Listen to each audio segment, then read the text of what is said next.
Hello everyone, this is Robert here with a Tech Geek 311 iOS 9 tutorial.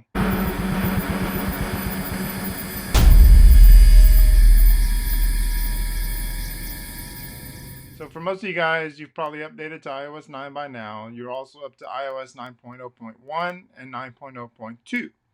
But for a lot of you guys, you're wondering, well, what's new? I showed you guys the beta version of this on my Patreon channel.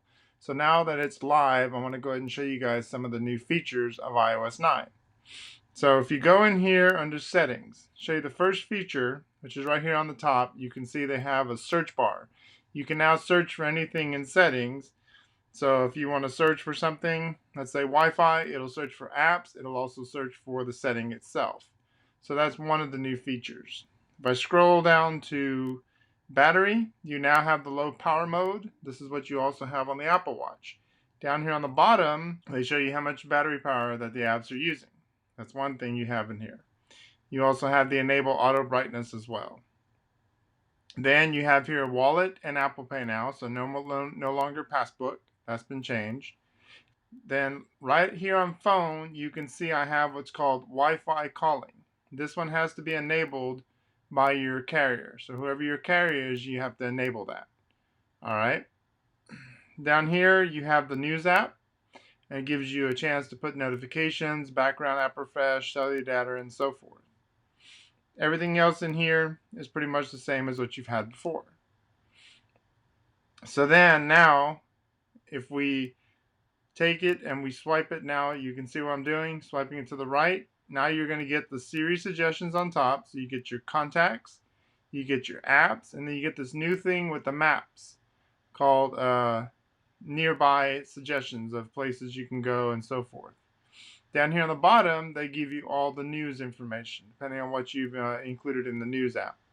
You have the little search on top, and then if I pull down the center, you also get a search, but now you get your app suggestions as well, depending on which apps you've currently been using.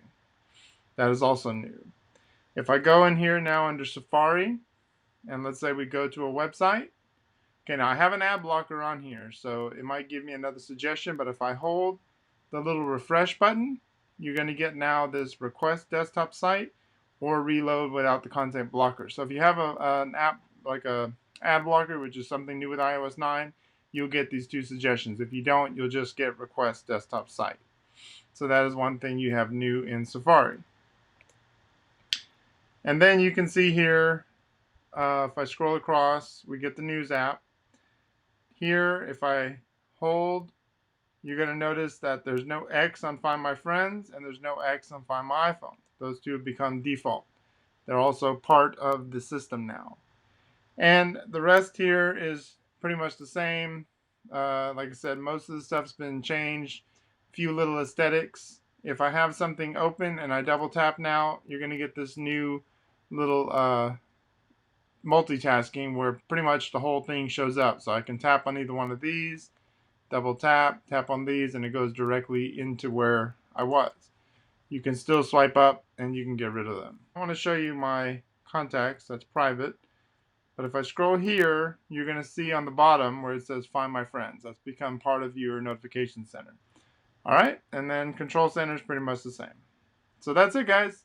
That's a run through of iOS 9. So if you haven't updated, go ahead and update to iOS 9. It's probably going to be 9.0.2. That's the features you're going to get. If I find any more or find any more tips and tricks, I will let you guys know. Okay, so I thank you guys for watching. Give it a thumbs up. Give me any comments if you got it. If it's your first time here, I'd love for you guys to go ahead and subscribe and get more content as it comes out. All right, I thank you guys for watching. Have a good day.